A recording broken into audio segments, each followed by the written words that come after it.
Hay versículos que parecen caer sobre la conciencia como piedras lanzadas desde un acantilado antiguo. Son breves, contundentes, fáciles de repetir y peligrosos cuando se separan del paisaje sagrado al que pertenecen.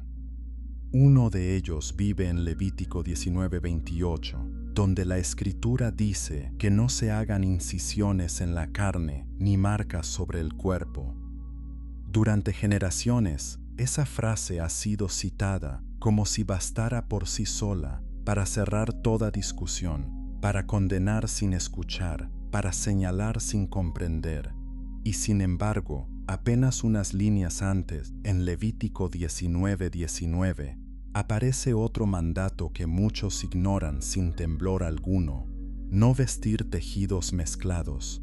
Así comienza una pregunta que no es pequeña, porque toca la conciencia, la libertad, el temor de Dios y el modo en que leemos la palabra. ¿Qué quiso prohibir realmente el Señor? ¿Una forma de tinta sobre la piel o algo más profundo, más oscuro, más espiritual?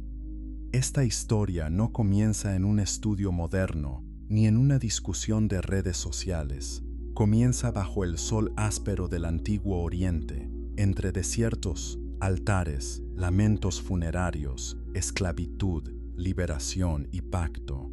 Comienza en el corazón del pueblo que Dios separó para sí. Y para entender una sola marca sobre la piel, tendremos que descender a la memoria de naciones enteras, escuchar el eco de profetas, caminar junto a Jesús, oír a Pablo hablar del cuerpo como templo, y llegar, finalmente, a la pregunta que arde por debajo de todas las demás: no qué llevas sobre la piel, sino a quién perteneces en lo más secreto del alma. Capítulo 1. La pregunta que despierta en medio de la tela y la tinta imagina a un creyente cualquiera en el mundo moderno. Se viste por la mañana con una camisa hecha de fibras mezcladas, sin pensar en ello. Algodón con poliéster, lana con algún hilo sintético. Sale al mundo sin culpa, sin sobresalto, sin sentir que ha traicionado el mandato divino. Pero si en ese mismo día ve una marca en la piel de otro, una frase, una cruz, una fecha, un símbolo grabado con tinta, de pronto levanta el dedo, recuerda Levítico 19:28 y pronuncia juicio con una seguridad que rara vez aplica a su propia ropa, a su mesa, a sus hábitos o a su lectura incompleta de la ley. Así nace el conflicto. No en la tinta, sino en la inconsistencia. No en la piel, sino en la forma en que la conciencia humana selecciona mandamientos para hacer de unos una carga y de otros un olvido. Y esa inconsistencia no es un detalle menor, porque cuando se toma la escritura de modo fragmentado, se corre el riesgo de usar la palabra de Dios como espada contra otros, sin dejar que primero nos atraviese a nosotros. Levítico 7 no es un conjunto de frases sueltas, arrojadas al azar sobre una página. Es una estructura sagrada, una arquitectura moral y ceremonial levantada para un pueblo que acababa de salir del barro de Egipto y caminaba hacia una identidad nueva. No se trata de leyes flotando en el vacío, sino de una pedagogía divina. Dios estaba formando un pueblo diferente, un pueblo que no debía parecerse a las naciones que lo rodeaban, un pueblo que no podía rendir culto como los cananeos, llorar como los idólatras, comerciar como los tramposos, usar el cuerpo como los esclavos de dioses falsos, ni tratar la vida como si perteneciera a otro señor. La frase, sed santos, porque yo, el Señor vuestro Dios, soy santo, con la que se abre Levítico 19, no es decoración litúrgica, es el corazón de todo el capítulo, es el tono, es la atmósfera, es el fuego invisible que arde detrás de cada mandato. Nada de lo que viene después puede leerse con justicia si se arranca de esa voz. Y cuando uno se acerca al pasaje con reverencia, descubre algo inquietante. La prohibición de las marcas no aparece aislada. Está rodeada de otras advertencias que tienen un aire común, como árboles plantados por la misma mano. No comer sangre, no practicar peinados vinculados a cultos paganos, no hacer incisiones por los muertos, no prostituir a las hijas, no consultar médiums ni espiritistas. La textura espiritual del texto es clara. Dios no está repartiendo caprichos. Está protegiendo a su pueblo del contagio religioso de un mundo que sacralizaba la muerte, manipulaba el dolor y rendía adoración a poderes oscuros. Así, la cuestión del tatuaje deja de ser una simple disputa externa y se convierte en una puerta hacia la historia, hacia el lenguaje, hacia la idolatría, hacia la libertad, hacia el misterio de una santidad que no puede reducirse a consignas superficiales. Porque el problema nunca fue únicamente la tinta. El problema era el altar al que esa tinta servía. Esa diferencia lo cambia todo. Capítulo 2. El código de santidad y el Dios que reclama a su pueblo. Para entender la fuerza de Levítico 19, hay que escuchar el sonido del desierto. Hay que imaginar tiendas agitadas por el viento, pies cansados por la arena, memoria todavía húmeda de esclavitud y un pueblo recién salido del yugo de Faraón, intentando aprender cómo se vive cuando el verdadero rey no es un hombre, sino Dios. Israel no recibió la ley como quien recibe una simple lista de prohibiciones. La recibió como una forma de existencia, como una muralla espiritual, como una pedagogía de separación. El Señor estaba arrancando a su pueblo de un mundo donde todo había sido contaminado por falsos dioses. La agricultura, la sexualidad, los funerales, el comercio, la magia, la comida, los símbolos del cuerpo, la sangre, la ropa, la tierra, las estaciones, los juramentos. No había rincón de la vida antigua que no pudiera convertirse en escenario de idolatría. Por eso Levítico 19 parece abarcarlo todo. Habla del respeto a los padres y del descanso sagrado. Habla de los sacrificios y de la cosecha. Habla de no robar, no mentir, no retener el salario del jornalero, no maldecir al sordo, no poner tropiezo al ciego, no pervertir la justicia, no odiar al hermano en el corazón, no vengarse, sino amar al prójimo como a uno mismo. Y en medio de esas instrucciones, como piedras colocadas con precisión, aparecen también mandatos que hoy nos parecen extraños. No mezclar ciertas semillas, no unir ciertos tejidos, no imitar ritos funerarios paganos, no consultar a los muertos por medio de los espíritus, a ojos apresurados. Todo eso parece una colección confusa, pero a ojos reverentes es una red. Cada mandamiento forma parte de una visión total. Dios estaba enseñando a Israel que la santidad no es una emoción religiosa reservada para el santuario. La santidad toca la mano, la mesa, el surco, la lengua, el lecho, el bolsillo, el duelo y el cuerpo. Una frase reaparece una y otra vez como un martillo santo sobre el yunque del alma. Yo soy el Señor. En las secciones de Levítico 19 y 20, esa declaración resuena una y otra vez, no como una firma al final de una norma, sino como su razón. No hagas esto porque yo soy el Señor. No imites aquello porque yo soy el Señor. No te pertenezcas a ti mismo porque yo soy el Señor. Ahí está el nervio teológico del capítulo. Las leyes no brotan del gusto divino por controlar detalles, brotan del derecho del Creador sobre un pueblo redimido. Israel no había sido sacado de Egipto para convertirse simplemente en una nación libre entre otras naciones. Había sido sacado para ser posesión exclusiva del Dios vivo. Y, cuando un pueblo pertenece a Dios, incluso sus heridas importan. Incluso sus peinados importan, incluso el modo en que llora importa, porque el dolor humano puede volverse altar y el cuerpo humano puede volverse lenguaje religioso. Por eso, cuando llegamos a Levítico 19:28, no debemos leerlo como una regla suelta dirigida a cuerpos neutrales en una cultura neutral. Debemos leerlo como parte de una batalla por la identidad. Dios está diciendo, no llorarás como lloran los que sirven a ídolos. No llevarás en tu carne el lenguaje de sus cultos. No permitirás que la muerte dicte sobre tu cuerpo un mensaje que contradiga al Dios de la vida. El código de santidad, entonces, no es un capricho antiguo, es una defensa del alma colectiva. Es una resistencia espiritual contra la absorción cultural. Es Dios reclamando cada espacio donde las naciones vecinas habían entronizado la superstición, el miedo y la falsa devoción.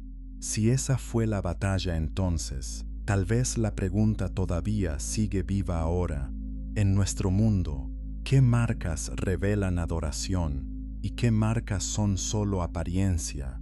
¿Qué gestos son esclavitud disfrazada de libertad? ¿Y cómo distingue el corazón aquello que los ojos confunden? Capítulo 3. Por los muertos, el dolor convertido en ritual. La frase decisiva del pasaje suele pasar desapercibida, y sin embargo es la llave que abre la estancia entera.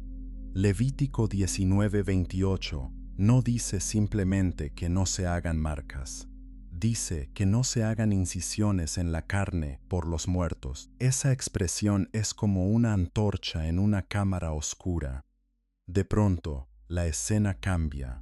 Ya no estamos ante una norma abstracta sobre estética corporal. Estamos ante el territorio del duelo, del lamento, del miedo a los espíritus, del intento desesperado del ser humano por negociar con la muerte.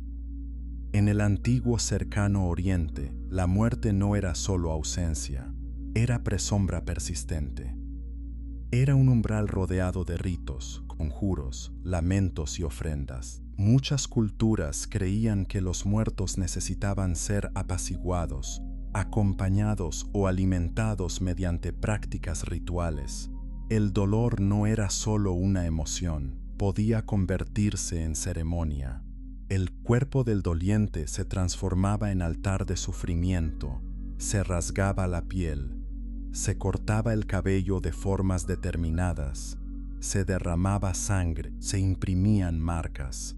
El duelo podía convertirse en un lenguaje visible de desesperación religiosa, una mezcla terrible de amor, superstición y servidumbre espiritual. La herida no era solo herida, era ofrenda, era señal, era sometimiento a poderes invisibles.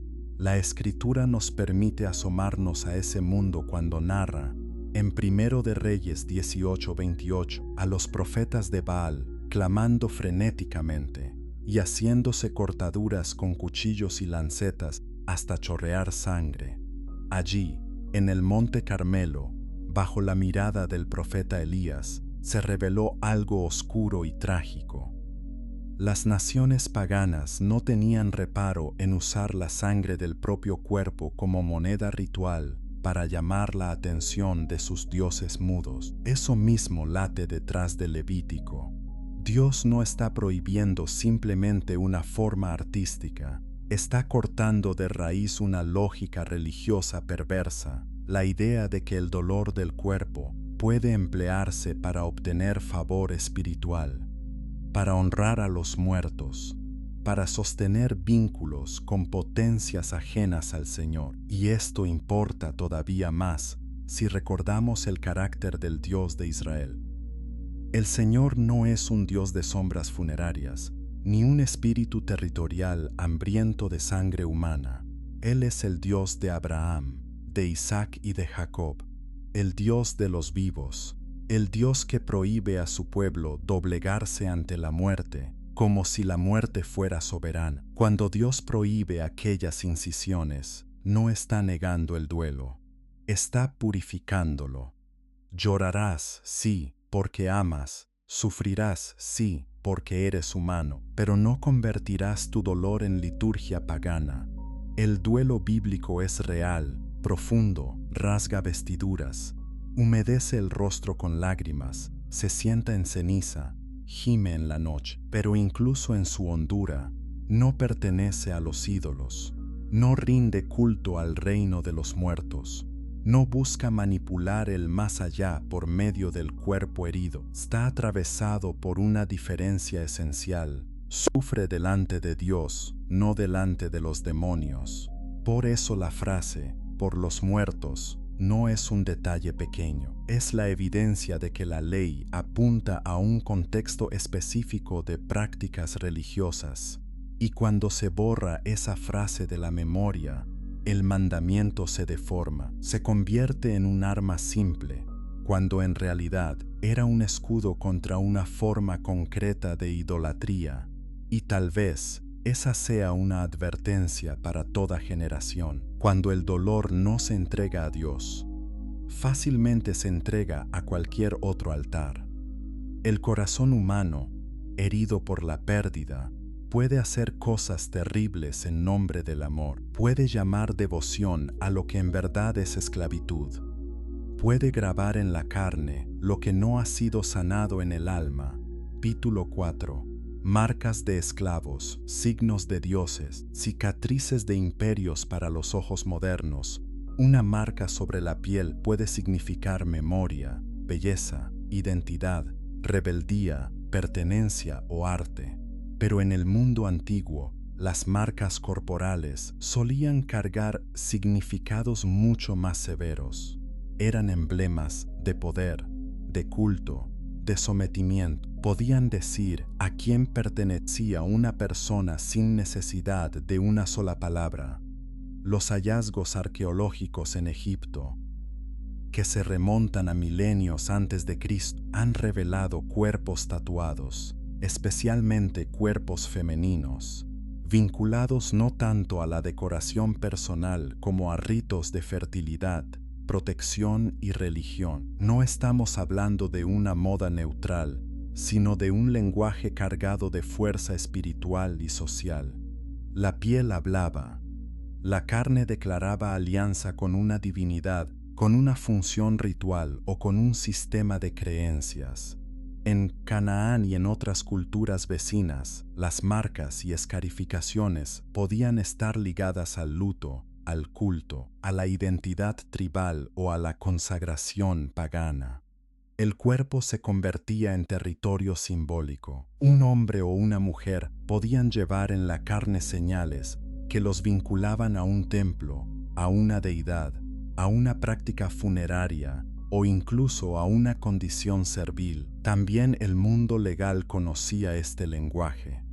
El trasfondo del Código de Hammurabi y de otras costumbres antiguas nos recuerda que las marcas podían identificar esclavos, criminales, prisioneros o personas sujetas a determinado amo. Una incisión, una señal quemada, un emblema grabado, todo eso podía funcionar como testimonio visible de propiedad. Y entonces la historia de Israel resplandece con otra luz. Durante 400 años, los hijos de Jacob vivieron bajo la sombra de Egipto. Fueron reducidos a servidumbre, aplastados por tareas brutales, tratados como manos útiles para la gloria de otro reino. ¿Cómo no pensar que el Dios que los sacó con brazo poderoso querría también arrancar de ellos toda señal que evocara esclavitud? ¿Cómo no imaginar que el Señor deseaba que su pueblo aprendiera a llevar una sola marca invisible y soberana, la de pertenecerle a Él? Yo soy el Señor. No era solamente una fórmula doctrinal, era una declaración de propiedad santa. En esencia, Dios estaba diciendo: ustedes no son ganado de Faraón, no son trofeos de Baal, no son cuerpos disponibles para el culto de los muertos. Son míos. Esa verdad atraviesa toda la Biblia como un río subterráneo. Cuando Dios sella pacto, cuando manda la circuncisión a Abraham, cuando protege a Caín con una señal misteriosa, cuando pone sangre en los postes en la Pascua, cuando el sumo sacerdote lleva inscrito «Santidad al Señor» sobre la frente. La Escritura muestra que las señales nunca son neutras. Siempre hablan de relación, autoridad y consagración. Por eso el problema no es meramente si existe o no una marca. El problema es qué mundo espiritual la sostiene. Un símbolo puede parecer pequeño, pero puede cargar siglos de idolatría. Una incisión puede parecer apenas física, pero puede estar anunciando a qué Señor se ha ofrecido la persona. Sin embargo, esta misma observación abre una puerta decisiva. Si las marcas se juzgan por su sentido y su señorío, entonces la discusión ya no puede resolverse con una regla superficial. Necesita discernimiento. Necesita examinar el corazón, el contexto, el propósito, porque hay una diferencia abismal entre llevar sobre la piel una señal nacida de la fascinación, ciega por el mundo, y llevar una memoa que brota de fe, gratitud o testimonio. El antiguo mundo entendía algo que el moderno a veces olvida: el cuerpo habla. La pregunta no es si habla, la pregunta es a favor de quién habla. Capítulo 5. La palabra oscura. Cuando un solo término abre siglos de debate. Hay pasajes de la Biblia cuyo sentido parece transparente, y hay otros que están cubiertos por una neblina reverente, no porque Dios haya fallado en hablar, sino porque la distancia entre nuestro mundo y el suyo exige paciencia, humildad y estudio. El término hebreo que suele traducirse como tatuaje en Levítico 19:28 pertenece a esta segunda clase. Es una palabra que aparece una sola vez en toda la Escritura, un destello único, un eco aislado, un misterio filológico. Cuando una palabra aparece una sola vez, los estudiosos la llaman hapax, es decir, no hay otros usos bíblicos con los que comparar su sentido. No podemos mirar 10 ejemplos más y decir con seguridad cómo se usa en distintos contextos. Debemos observar raíces, traducciones antiguas, comentarios rabínicos, paralelos culturales y matices posibles. Y todo eso no elimina la dificultad, solo la vuelve más visible. La expresión hebrea ha sido entendida de varias maneras. Algunos creen que apunta a una escritura incisa, una marca producida por cortes y luego resaltada con pigmento. Otros la relacionan con inscripciones permanentes, algo más cercano a la idea moderna del tatuaje. Otros aún ven el énfasis, no tanto en la tinta como en la herida, en el acto de marcar la piel mediante incisión. Los sabios judíos antiguos también reflexionaron sobre ello.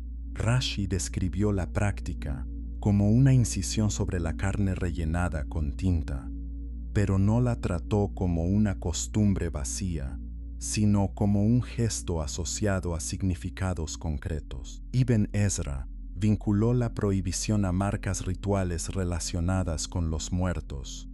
Ónkelos, en la antigua traducción aramea, la expresó como una clase de escritura por incisión, lo que conserva tanto la idea de trazo como la de herida. La Septuaginta, la gran traducción griega del Antiguo Testamento, realizada siglos antes de Cristo, empleó un término emparentado con stigmata, palabra que evocaba marcas de esclavos, criminales o personas señaladas por pertenencia.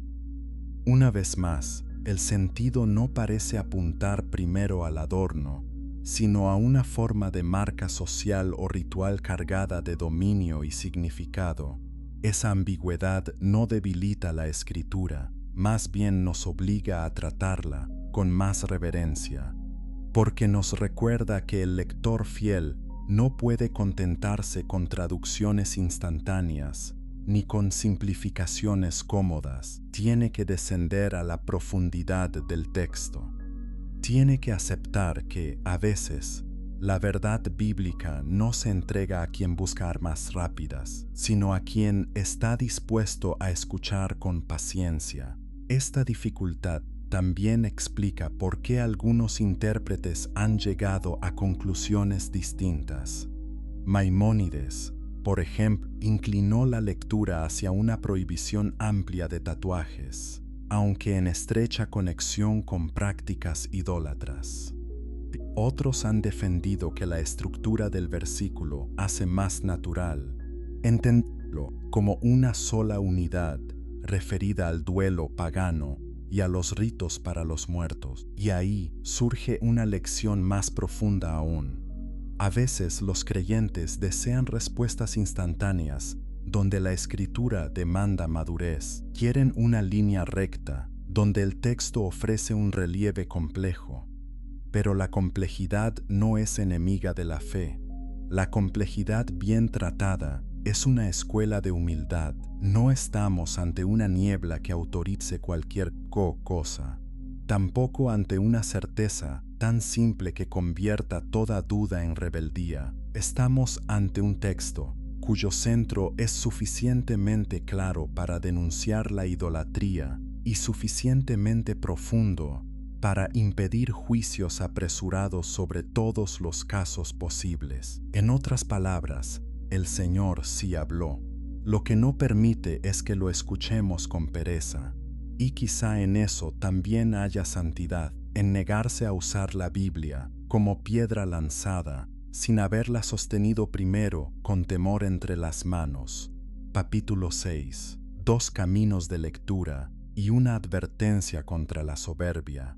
Durante siglos, los intérpretes han observado que Levítico 19:28 puede leerse de dos formas principales. La primera entiende el versículo como si contuviera dos prohibiciones separadas: no hacerse incisiones por los muertos y además no hacerse ninguna marca permanente. La segunda lo lee como una sola instrucción unificada contra prácticas rituales de duelo pagano, donde las incisiones y las marcas forman parte del mismo conjunto ceremonial.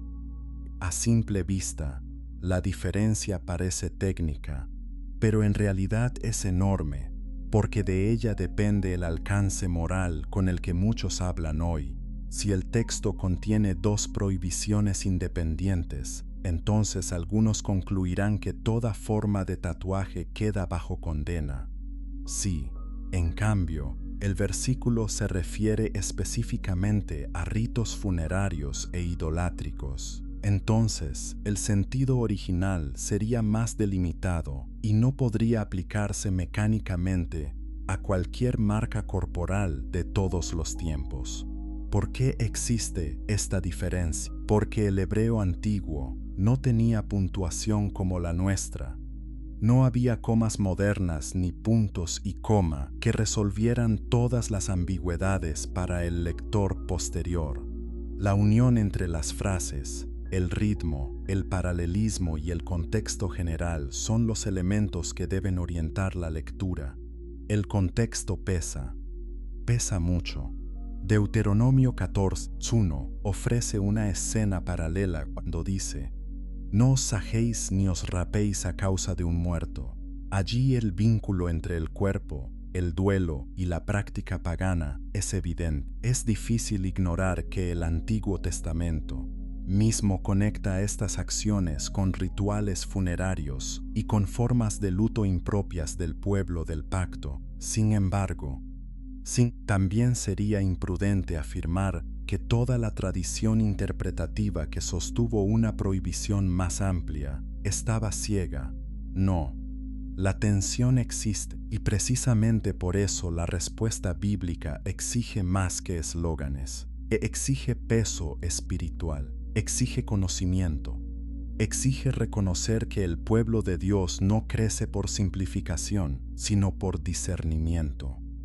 Jesús mismo mostró en múltiples ocasiones que la lectura soberbia de la ley puede matar su propósito. Los fariseos eran expertos en multiplicar reglas visibles mientras descuidaban el corazón del mandamiento, y eso los convertía en jueces duros de otros y en discípulos superficiales de Dios. La soberbia religiosa siempre prefiere lo fácil. Encontrar una señal externa que condenar. Es mucho más difícil examinar el orgullo, la crueldad, la hipocresía y la falta de misericordia. Así, la disputa sobre Levítico 19:28 se convierte también en un espejo. Revela no solo cómo leemos un texto, sino qué clase de personas somos al leerlo. ¿Buscamos obedecer con temor y verdad? ¿O buscamos dominar a otros con una cita rápida? ¿Estamos dispuestos a soportar la incomodidad de un texto complejo? ¿O necesitamos que todo se reduzca a sí o no, puro o impuro, permitido o prohibido, para no enfrentar el trabajo más profundo del discernimiento espiritual? El pueblo maduro no desprecia la ley, pero tampoco la usa de manera violenta. La honra, la estudia, la deja hablar en toda su densidad, y luego la lleva ante la luz plena de Cristo, sin aplastarla ni manipularla. Tal vez la gran advertencia aquí sea esta: cuando el creyente no soporta la complejidad reverente de la Escritura, termina fabricando una religión de respuestas rápidas y corazones no examinados. Pero el Dios de la Biblia nunca tuvo interés en formar jueces precipitados. Quiso formar un pueblo santo. Capítulo 7. Cristo en la montaña, la ley llevada al corazón. Cuando llegamos al Nuevo Testamento, la pregunta inevitable se levanta como una voz en la noche. ¿Qué hace Jesús con la ley? ¿La destruye? ¿La suaviza? ¿La deja atrás? En el Sermón del Monte, el Señor mismo responde con una claridad que corta toda pereza hermenéutica. En Mateo 5:17, Jesús declara que no ha venido para abolir la ley o los profetas, sino para cumplirlos. Esa palabra, cumplir, es una puerta inmensa. No significa anular por desprecio, significa llevar a plenitud, revelar el sentido más hondo, mostrar el fin hacia el cual todo apuntaba. Y enseguida, Jesús demuestra cómo opera ese cumplimiento. Oísteis que fue dicho, repite una y otra vez, y luego añade: pero yo os digo, no para contradecir a Moisés, sino para arrancar la obediencia de la superficie y plantarla en el corazón.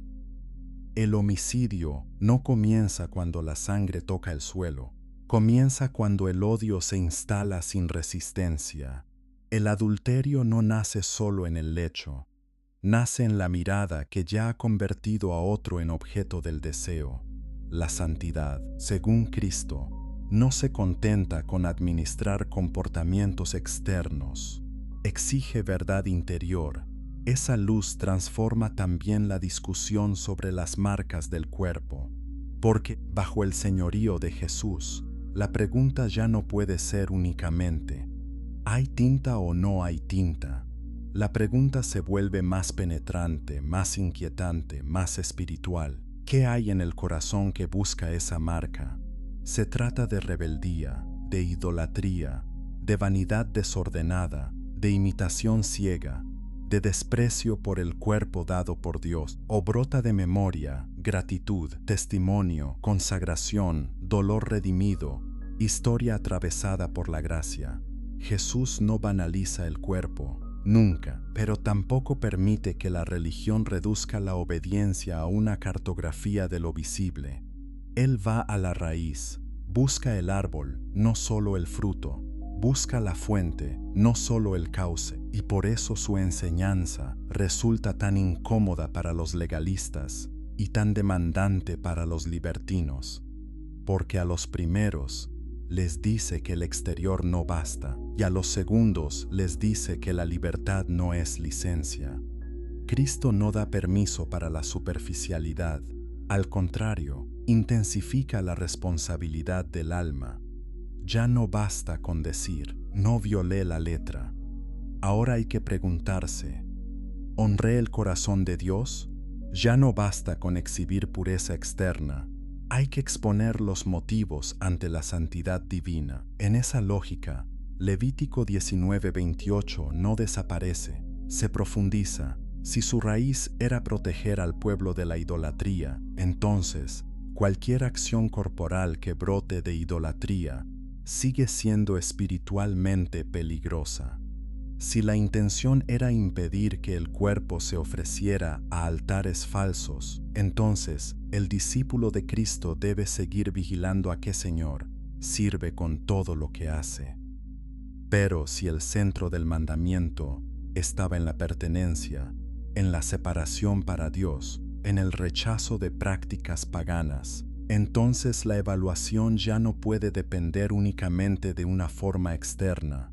Debe incluir la conciencia, la fe, el motivo, el testimonio, el señorío de Cristo sobre la decisión. Y aquí, la enseñanza de Jesús se vuelve espejo y espada, porque no deja refugio para nadie, ni para el que juzga la tinta de otro, mientras alimenta soberbia en su alma, ni para el que invoca la gracia para justificar cualquier deseo sin someterlo al examen de Dios. Cristo no simplifica el problema, lo santifica bien al hacerlo, nos obliga a reconocer que ninguna decisión sobre el cuerpo puede ser trivial, cuando el cuerpo mismo ha sido reclamado por aquel que llevó en el suyo las heridas de la redención. Capítulo 8.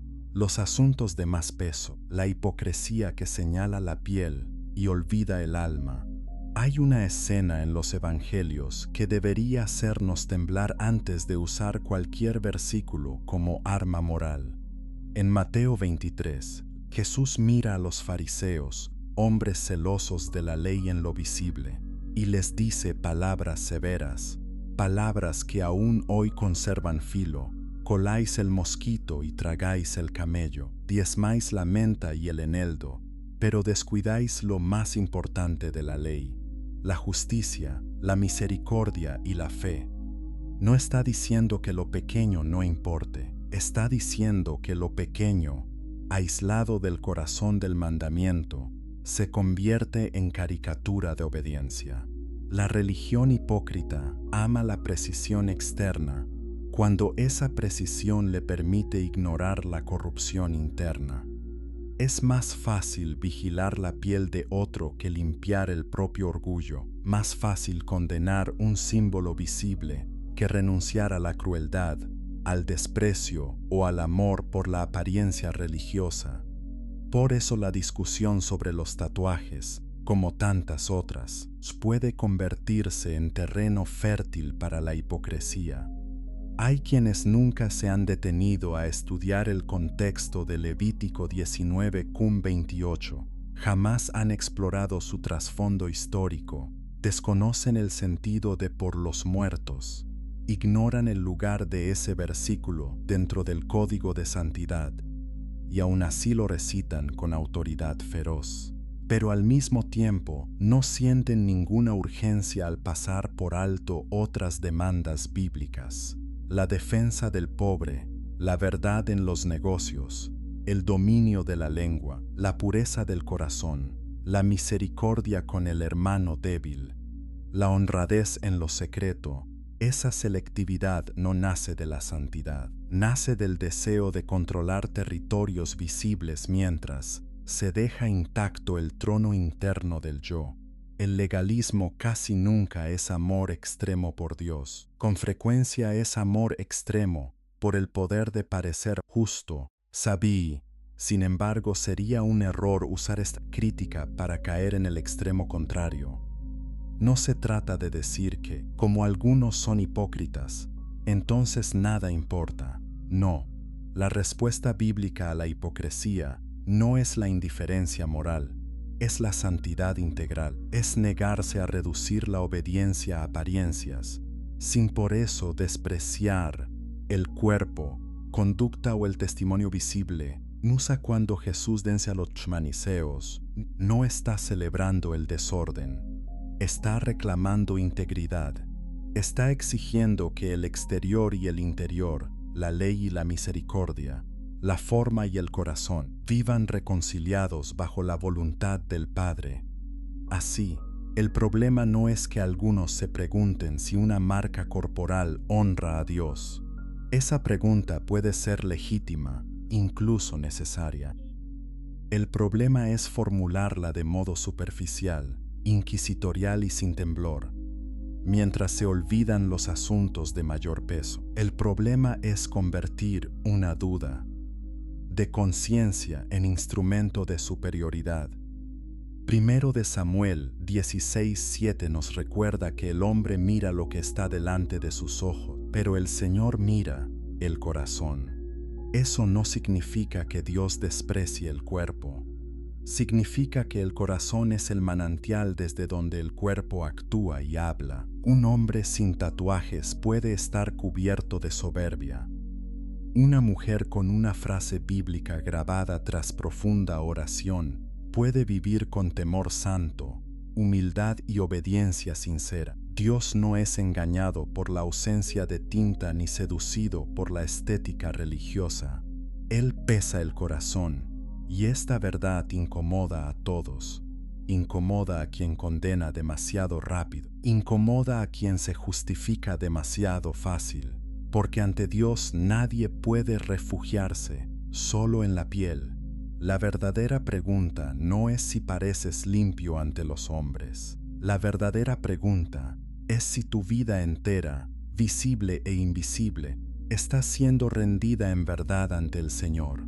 Capítulo 9. El cuerpo como templo y el sacrificio vivo. En las cartas de Pablo, el cuerpo humano no aparece como una prisión despreciable, ni como un objeto irrelevante, tampoco como una propiedad absoluta del individuo. Aparece como algo infinitamente serio.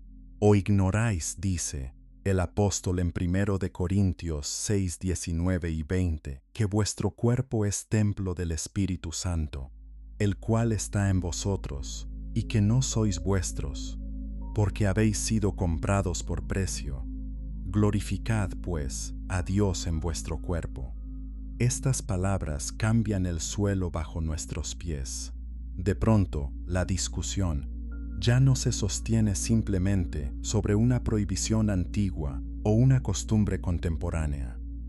Se sostiene sobre una verdad cristológica y pneumatológica de inmenso peso. El cuerpo del creyente ha sido comprado, redimido, reclamado, habitado. El Espíritu de Dios no mora en una abstracción, mora en personas de carne y hueso, en manos, espalda, rostro, voz, pasos, cicatrices, cansancios, heridas y decisiones. Eso significa que ninguna decisión corporal es trivial, ni la sexualidad, ni la violencia, ni la alimentación del alma mediante lo que se contempla, ni el uso del tiempo, ni la autodestrucción, ni la forma en que alguien decide marcar o no marcar su piel. Todo cae bajo la pregunta mayor: ¿esto glorifica a Dios? Pablo no ofrece una lista exhaustiva de gestos permitidos y prohibidos para cada cultura y cada siglo. En lugar de eso, entrega principios de fuego. Si pues coméis o bebéis, o hacéis otra cosa, dice en 1 de Corintios 10:31, hacedlo todo para la gloria de Dios, todo. Comer, beber, hablar, callar, vestir, renunciar, recordar, celebrar, sufrir, decidir, todo. La vida cristiana no consiste en encontrar vacíos legales, consiste en ofrecerlo todo. Y ese lenguaje alcanza su cima en Romanos 12:1, cuando Pablo ruega a los creyentes que presenten sus cuerpos en sacrificio vivo, santo, agradable a Dios. No un cuerpo perfecto, no un cuerpo intacto según los criterios externos de pureza cultural. Un cuerpo rendido, un cuerpo consagrado, un cuerpo cuya historia visible e invisible ha sido puesta sobre el altar. Esto impide dos errores opuestos. El primero es tratar el cuerpo como si fuera insignificante, como si toda decisión sobre él pudiera justificarse con un simple: Dios mira el corazón. Sí, Dios mira el corazón, pero el cuerpo es el escenario donde ese corazón obedece o se revela. El segundo error es tratar el cuerpo como si una marca visible pudiera, por sí sola, definir toda la relación de alguien con Dios. No, el cuerpo importa, pero importa como expresión de una vida ofrecida, no como sustituto del alma. En este marco, la cuestión del tatuaje se vuelve una pregunta pastoral y espiritual, no una consigna automática. ¿Surge de una conciencia en paz delante de Dios? ¿Honra la verdad del Evangelio? ¿Refleja reverencia o egocentrismo? ¿Es memoria humilde o provocación vacía? ¿Ayuda al creyente a testificar con claridad o nace de impulsos no examinados? Puede hacerse en fe, sin duda y sin rebeldía, porque Romanos 14:23 enseña una regla temible. Todo lo que no proviene de fe es pecado. El templo no es un museo inerte, es un lugar de presencia. Y si el cuerpo del creyente es templo, entonces cada decisión debe tomarse como quien camina dentro de un santuario, no con paranoia, pero sí con reverencia, no con esclavitud legalista, pero sí con santa responsabilidad. Quizás esa sea la diferencia esencial del cristiano maduro. No pregunta solo ¿puedo?, sino ¿debo? ¿Para qué? ¿Delante de quién? ¿Con qué corazón? Porque el cuerpo ya no es simplemente suyo, y esa verdad, lejos de humillar la dignidad humana, la eleva hasta el misterio. Capítulo 10. Escribir sobre la mano del Señor y las marcas de la devoción parecería que la Biblia solo conociera las marcas como peligro. Pero entonces emerge un pasaje sorprendente, como un rayo de luz atravesando las nubes de la discusión. En Isaías 44:5, en medio de una visión de restauración y pertenencia, el profeta describe un tiempo en que uno dirá: «Yo soy del Señor», otro llevará el nombre de Jacob, y otro escribirá sobre su mano: «Del Señor soy». La imagen es poderosa, la mano instrumento de trabajo, de lucha, de caricia, de promesa, se convierte en lugar de declaración, pertenencia, consagración, identidad, no la marca del ídolo, sino la confesión del Dios vivo, no la señal de esclavitud ante los muertos, sino el testimonio de alianza ante el Señor. Muchos estudiosos han señalado que Isaías probablemente usa aquí lenguaje poético, y es verdad que la poesía profética gusta de imágenes intensas, de metáforas que desbordan la literalidad. Sería insensato apoyarse en un verso poético para construir una autorización general sin más examen. Pero también sería precipitado ignorar lo que esa imagen revela. La Biblia no se escandaliza automáticamente ante toda referencia a escribir o señalar el cuerpo. Lo decisivo sigue siendo el señorío al que apunta. El contraste con el libro de Apocalipsis hace esta verdad aún más dramática. Allí también aparece la idea de una marca, pero asociada al poder del mal, a la bestia, a la falsa adoración, a la sumisión espiritual al imperio rebelde. Una marca puede ser símbolo de perdición o de pertenencia santa, según el reino que la reclama. De nuevo, el gran asunto no es la existencia material de una señal, sino la autoridad espiritual que la define. Esta tensión ayuda a romper una falsa simplicidad. La Biblia no ofrece una demonización universal de todo signo corporal, ni una aprobación ingenua de cualquier práctica. Más bien nos enseña a discernir el significado teológico de los signos. Un emblema puede mentir, una herida puede adorar, una inscripción puede ser blasfemia o testimonio. Todo depende del altar invisible. Yeví, esto nos devuelve al corazón de Levítico.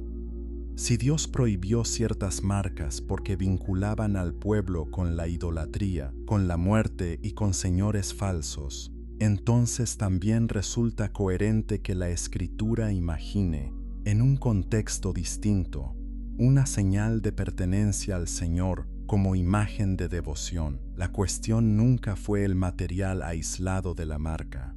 La cuestión fue siempre la verdad espiritual que esa marca comunica. Aún así, el creyente prudente no corre a las conclusiones fáciles. No toma Isaías 44:5 como excusa barata. Se detiene, ora, discierne. Recuerda que no toda cosa poéticamente posible es pastoralmente sabia para toda persona. Recuerda también que el corazón puede disfrazar de devoción lo que en realidad es deseo de exhibición. La carne religiosa es muy ingeniosa, pero tampoco permite que el temor cierre lo que la Escritura deja abierto a la reflexión madura. Si alguien, después de estudio, oración y sobriedad, piensa en una marca como memoria de gracia, testimonio o señal reverente, no puede ser juzgado con ligereza por quienes han reducido toda la discusión a una lectura plana de un solo versículo. Del mismo modo, quien decide abstenerse por conciencia no debe ser tratado como esclavo del legalismo. Ambos están llamados a honrar a Dios, porque en el fondo, la pregunta profética sigue en pie. Se ve en ti que eres del Señor. Si no está escrito en la mano, está escrito en la vida, y si alguna vez se escribe en la piel, brota eso de una verdad que ya gobierna el alma. Capítulo 11. Cruces bajo persecución.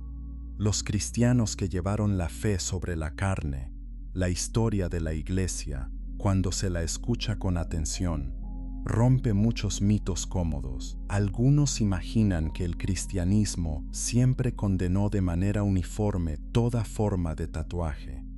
Pero la realidad histórica es más compleja, más humana y más sorprendente. Hubo tiempos, lugares y comunidades donde ciertas marcas corporales no fueron vistas como traición a la fe, sino como expresión de ella. En Egipto, por ejemplo, entre los cristianos coptos surgió una costumbre que atravesó siglos: tatuarse la cruz, a menudo en la muñeca o en otra parte visible del cuerpo.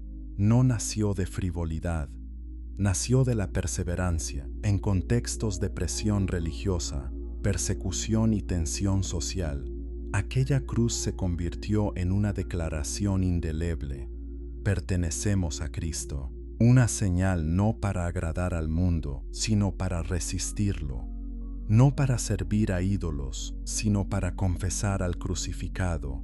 También los peregrinos medievales que viajaban a Jerusalén, atravesando caminos arduos, peligros de guerra, enfermedad y mar, a veces regresaban con marcas cristianas en la piel. Cruces, símbolos de Tierra Santa, recuerdos permanentes de una peregrinación vivida como acto de devoción. Para ellos, la marca no era un adorno vacío, sino memoria de encuentro, testimonio visible de haber caminado por lugares santificados por la historia de la redención. Y, más extraña aún resulta la historia de ciertos grupos de la antigüedad cristiana, como los montanistas, que en algunos casos llevaron al extremo el deseo de pertenecer visiblemente a Dios. Aunque su movimiento estuvo rodeado de controversias teológicas, su ejemplo muestra hasta qué punto algunos cristianos entendieron la idea de llevar una identidad espiritual incluso sobre la carne. Por supuesto, la historia también conoce voces opuestas.